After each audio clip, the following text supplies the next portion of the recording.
Okay. So this section here, graph translation theorem. Hopefully you guys remember translations for geometry from geometry, where translation is basically like taking something and like sliding it. You guys hopefully kind of remember that from geometry a little bit. Hopefully. So how I remember that translation means slide is because translation's got that SL in there, and slide has an SL. So if you kind of get your terminology and stuff mixed around, that's how I remember. But the graph is basically the same exact size. It's just moved somewhere. There they kind of start in that definition. They introduce some letters there. So it says translation of in the plane is a transformation. Transformation is just a general movement. It could be like a size change. It could be like a translation. It could be a rotation. Transformation is just the general one. Translation is specifically a slide. But it says is a transformation that maps each point x, y onto, and then it's x plus h and y plus k. Why they use H and K, I have no idea. To remember which letter goes with which, X comes before Y in the alphabet, and H comes before K in the alphabet, so that's how I remember those. But yeah, it's basically just taking graphs and sliding them around by those values. Some more vocab from geometry, hopefully you remember. Pre-image is your original picture before we do our movement, and then image is your new picture after we do the movement. If they ever say something like state the rule of something, I think there's some questions on the assignment that says like state the rule of this translation or whatever. This is kind of what they're talking about. So the T just stands for translation. It's either like a colon and an arrow or just like nothing and an equal sign, but that's always just X, Y, whatever your original ordered pair is. And then this here is us actually doing the translation. So again, the H is your X movement and the K is your Y movement. Okay, so let's look at that first example in our packets there then. Okay, so it says under a translation, the image of 0, 0 is negative 12, 5, and we're supposed to find a rule for this translation. Okay, so our rule is, like I said, kind of that stuff or that notation there. Okay, so finding a rule for it, it's always just going to start with, it's a translation. I'm just going to go with the one with the equal sign. But you could also have it as the one with the arrow. And then what we've got to do here is we've got to figure out our movement. Okay, so if we went from 0 to 12, what's happening there? Go from 12 to the left. Yeah, or just like minus 12, right? So like here, for our x value, we just subtracted it by 12. Okay, what about our y value? What's happening there? From 0 to 5. Yeah, just plus 5, right? So it'd just be whatever our y value is, plus 5. Okay, so that would be like our general rule. Now they want us to find the image or like the new picture after our translation of 6, negative 10 under the same translation. Well, couldn't we just take the 6 and negative 10 and put them into those spots? Yeah, we sure could, right? So we could just go parentheses. The 6 would go in the x spot, minus, and then our x value is going to be minus 12. And then in our y spot, we can put that negative 10 in there. So negative 10 plus 5. And then that'll give us a new ordered pair where it would move to. So if we go 6 minus 12, negative 6, and then negative 10 plus 5, negative 5. So that would be our new point after that translation. Okay, so that's not too bad. All right, back to our other sheet then. So this is our kind of our last thing to write, and then we'll just do that those other two examples.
Okay, so let's take a look at that graph translation theorem.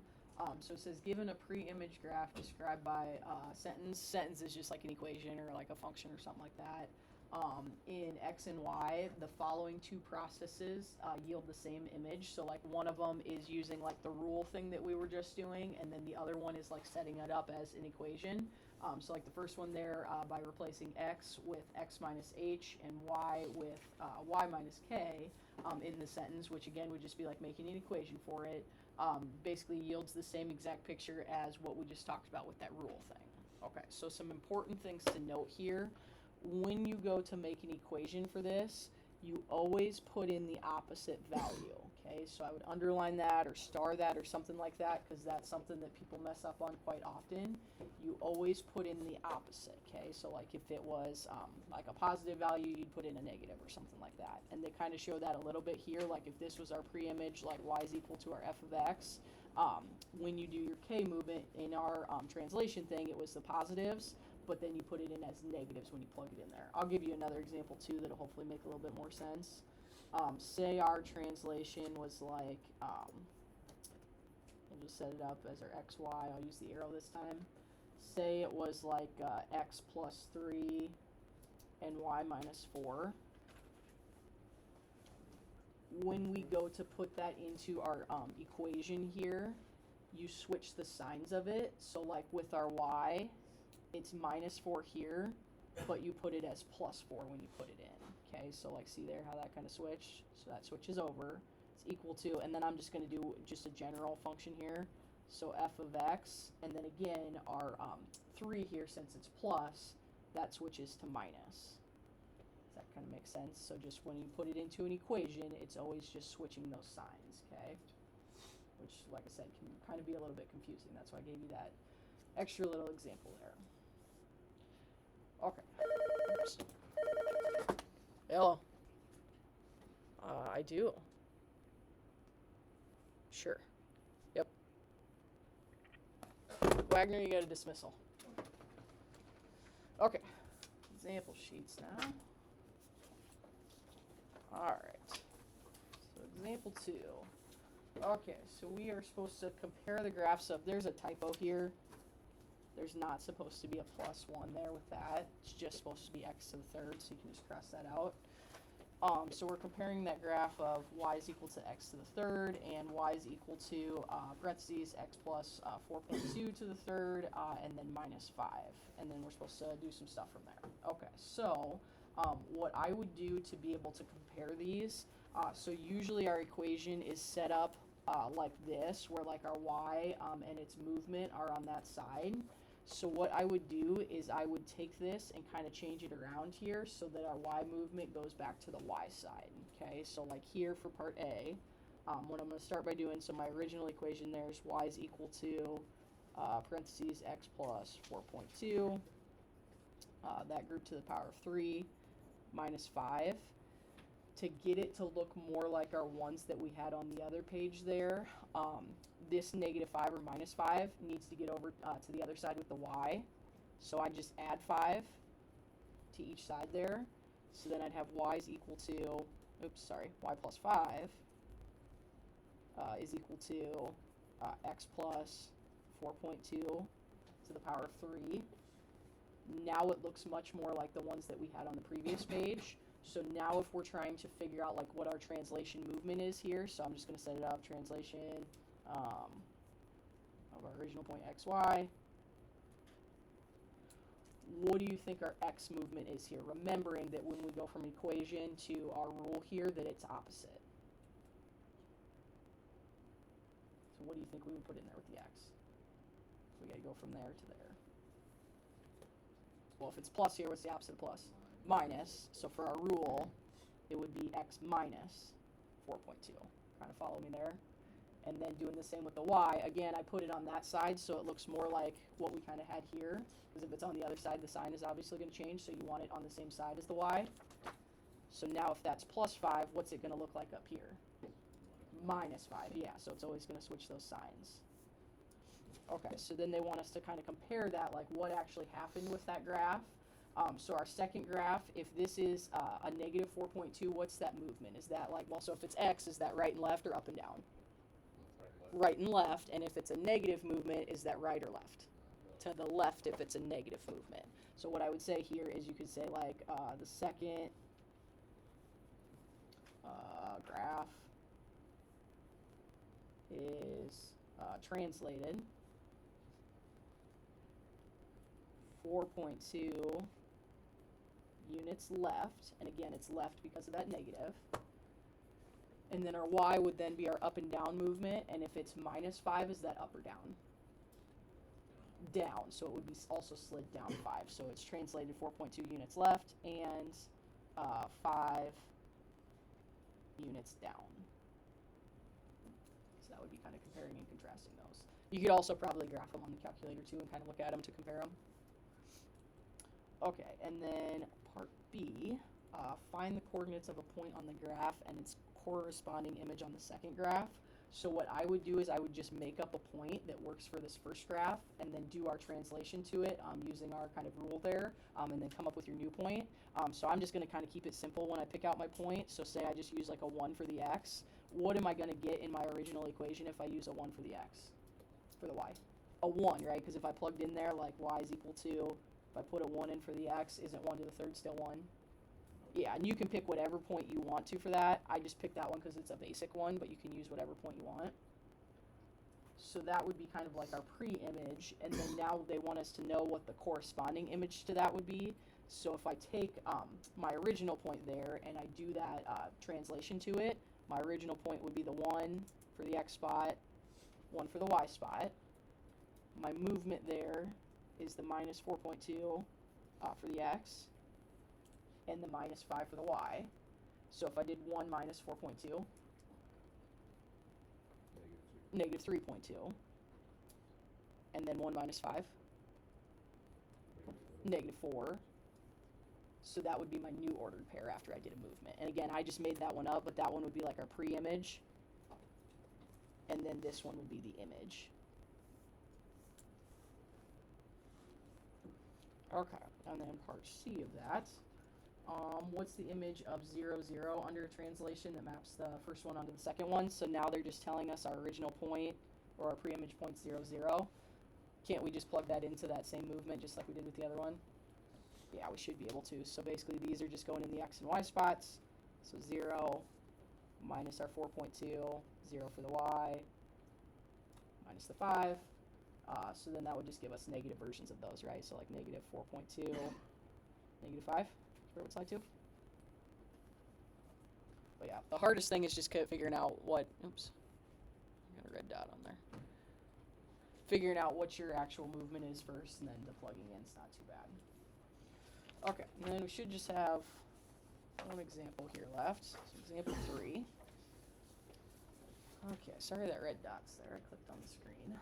Okay, so if the graph of y is equal to -1 over 2x squared is translated 8 units up and 17 units to the left, what's the equation for this image? Okay, so talking about up and down, left and right again, if it's 8 units up, is that our x or our y? That's our y value, or our y movement, and then if it's left, that would be our x movement, right? Okay, and then we're supposed to come up with an equation for this. So what I would do to start is I would figure out that translation rule just like we were doing before. So like the translation of our original point xy, and again you can use the little colon in the arrow or just the equal sign is fine. What do we think our general movement is here? What's happening to our x, do we think? It's going into the second quadrant. Well, just even less specific than that. Add, subtract, multiply, divide, what's going on? Subtract. Why is it subtract? Because we're going to the left. So if we're going to the left, that would be subtraction. So it would be our x value minus 17. And then our y value, if we're going up 8, is that add or subtract? That would be add because we're going up. And it's always, in our original, it's always just straight up the movement. When we put it in the equation, that's where it switches to the opposite. So here that would be y plus 8, and again, in our rule, it's just straight up what the actual thing would be. In the equation now, when we put it in, this is where it goes opposite. Okay, so the plugging in of this can be a little bit confusing, but basically when we plug in, we're going to be plugging into like that y spot there, and that little x spot right there, and then the 2 and the squared just kind of go on the outside of that. So when we plug in here, again, and maybe we should put a little note about this, when we plug in, what do we have to do with our things? Opposites, right? So if we, and I would just write use opposites for equation. So like I said, that's usually where people kind of get themselves messed up. So we always want to use the opposites. So now when we're doing our equation here, instead of the y, we're going to put this value in there of the y plus 8. Except for when we put it in our equation, I almost messed it up there. What do we have to do? Opposites. So it should be y minus 8. See how easy it can be to kind of mess those up? So basically that value is going into that spot equals, and then our negative 1 over, like I said, the 2's just going to kind of stay out there, and we're going to replace this x with what our x movement is there. And again, we want to put the opposites in, so what should we put in for the x? Plus the 17, yep, so I'm going to go plus x plus 17, and then the squared just goes outside of it. So instead of the x, you just put that new one in there. Okay, but the rest of it stays exactly the same when you make your equations. And then it's up to you. You can either leave it like that with your minus 8 on that side. Sometimes the book wants it to be like y equals, like say you had to graph it or whatever. So if you wanted to, you could also add 8 to each side to get the y by itself. So it would be like y is equal to negative 1 over 2, and then that chunk, x plus 17 squared, and then just the plus 8 at the back. Either one of those would be fine. It doesn't matter to me, unless like you have to graph it or something, then you would want that one because it's y equals, but I don't really care. Okay, kind of a confusing process, like doing that plugging in and stuff, but you're just taking the opposite thing, putting it into the spot of the x and the y. Okay? Alright. So that's it for notes. So you got page 162 to 1 to 15, and then tomorrow we'll go on to the 3-3 stuff.